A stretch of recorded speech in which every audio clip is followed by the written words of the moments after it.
YouTube, how's it going? Nate Gray 321 back again with another vinyl pickups video. I know it's been a long time. This time of year is the busiest time for me at work. I do a lot of traveling, I work a lot on the weekends, so not as much time to dig for records as I'd like. I did manage to pick up a couple things here or there over the past couple months. The one big addition that I'll go ahead and address first is a brand new amplifier that I got. The new amplifier I got is the Marantz PM6005, a very highly regarded integrated amp in the vinyl community and kind of music community in general. I wanted to upgrade to something a little more music focused. I was previously using a home theater receiver, like a Yamaha 5.1 receiver I got at Best Buy. You know, it did its job, it was fine, but again, it had a bunch of inputs that I wasn't really using. I don't have the surround sound set up. I thought I might upgrade to that at one point, but you know, when I looked at it, I generally just use it for music, so I wanted something more music focused, and doing my research, this was the one that came up again and again with positive reviews, and so far I really enjoy it. It really pushes my speakers very well, and it sounds great to me. I got it online for a discount. It was technically an open box item, I believe, but it arrived, and to me it seems like brand new. I don't see any cosmetic defects, nothing's not working on it. I mean, it works perfectly to my ears, at least as far as I can tell. So really enjoying it so far, and I don't foresee any huge additions to my setup anytime soon. I will do a different video at some point addressing the entire setup, but that's just the latest addition to it, the Marantz PM6005. Alright, let's go ahead and get started with the vinyl. I have 9 records to show, the first of which is a 12-inch single, Iron Maiden, Aces High, one of my favorite Iron Maiden tracks, and I love this cover artwork. I've actually had this image as a sticker on my guitar case since I was in high school. This is the first time I've seen this single, first time I've seen any of the European 12-inch singles for Iron Maiden. And I have the first 4 Iron Maiden albums, but I don't have Power Slave, which this is on. So I was really excited to see this. You know, in general, I don't see a lot of European 12-inch singles where I live. So I found this at my local record store, and I was really surprised, and it was for a good price, and it's in really good shape. It's Aces High, and it's backed with a live version of Number of the Beast, which is also one of my favorite tracks, so really pleased to find this. Next one was a little bit of a blind buy for me at the time. This is the Undertones, their debut album. I'm not sure which one's really supposed to be the front cover, if there is a front cover. It's kind of 2 alternate covers on the front and back.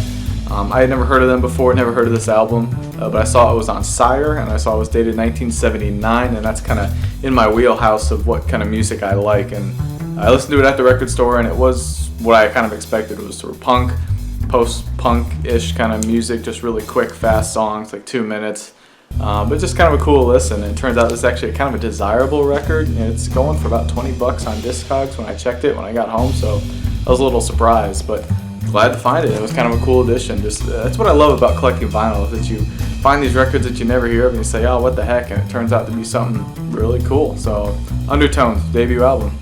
Alright, this next album I heard from a YouTube video. I don't remember who made the video, but the subject was 10 records you can find for under $10, and I love watching videos like that. Kind of put stuff on your radar that might be worth checking out that you can find cheap.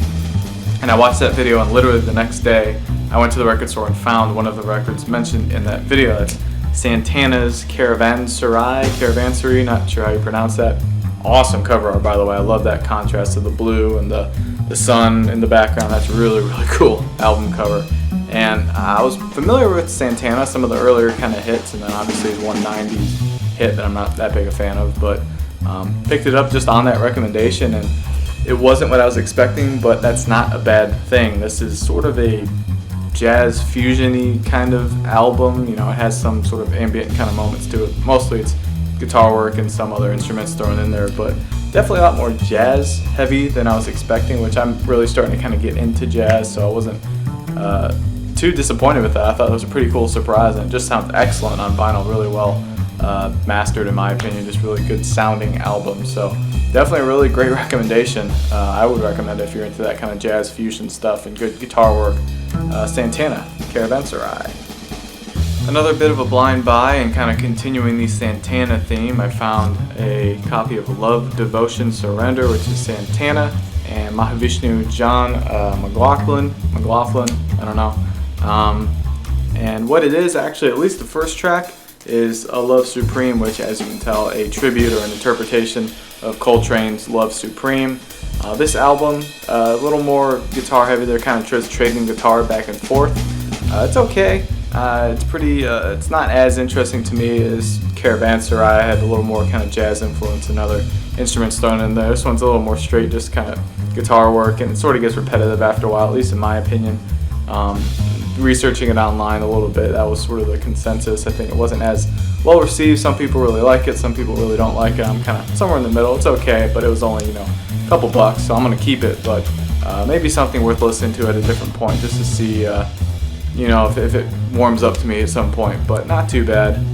This is Love, Devotion, Surrender. It's another one to add to the 80s collection. I tend to go more towards kind of new wave and alternative, post-punk, that kind of stuff. But I'm not opposed to buying just straight up 80s pop music, catchy stuff. I like that stuff just as much as anybody. And in that vein, I bought a nice clean copy for very cheap of Madonna's True Blue. I didn't have any Madonna albums. This is my first one.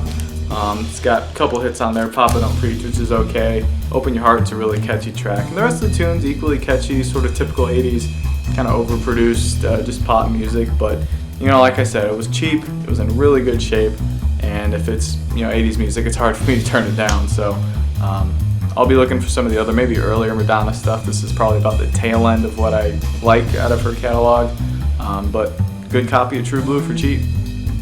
In a similar vein, another sort of 80s filler album I found for cheap and was kind of pleasantly surprised with. That's Modern English, and the album is called After the Snow. They're best known for Melt With You, which is on this album. But the thing is that the rest of the album doesn't really sound like that song at all. There's a lot more variety to this than I initially expected. And it's actually a pretty cool mix of tracks. If you're into that sort of 80s sort of synth sound, this might be one worth picking up. You can always find it for relatively cheap. I think this was only a couple bucks. I bought it at the same time as the Madonna record. Again, sort of a blind buy. I'd heard Melt With You, but pleasantly surprised with this album. Modern English, After the Snow. And the 80s trend continues with another 80s act, sort of new wave, synthy kind of music. OMD, Orchestral Maneuvers in the Dark. This is, what's this one? Crush is the name of this album. Found it in a dollar bin at one of my other local record stores that I don't go to as often. But it was in really good shape. The jacket's kind of a little dirty and the edges were kind of dinged up a little bit, but the actual vinyl's in really good shape. Again, OMD, a band I'm only vaguely familiar with. Would like to pick up some of their albums if I see them in good shape. And this is the first one I have of theirs. Not too bad. I wasn't overly impressed, but it wasn't awful. So another one I'll probably have to give another spin sometime soon. But again, another cheap, just kind of 80s filler album to add to the collection. And like I said with the Madonna album, I'm not opposed to 80s kind of pop, catchy stuff. And this is just the epitome of that kind of stuff that I'm not normally into, but it's just so catchy and so sleazy that I gotta have it. It is Poison's Look What the Cat Dragged In, and what a awful cover that is. That is just terrible, but just some catchy songs on there, honestly. Hair metal's not usually my thing, but just for what it is, if you're just looking for kind of a fun album to throw on and just kind of rock out to, there's no shame, just do it. Something like Poison or Motley Crue or Rat or Warrant, something like that. Why the heck not? Some good tracks on here. I like Talk Dirty to Me. That's probably the one hit on here that I like the most. Look What the Cat Dragged In. The title track's a pretty cool one. Just what you're getting into with this kind of stuff. And again, it was relatively cheap. It was at the same record store as OMD, and I think maybe in the same dollar bin. But in decent shape, and figured what the heck, why not? And sort of a guilty pleasure, but a good album nonetheless, if you know what you're getting into, I guess.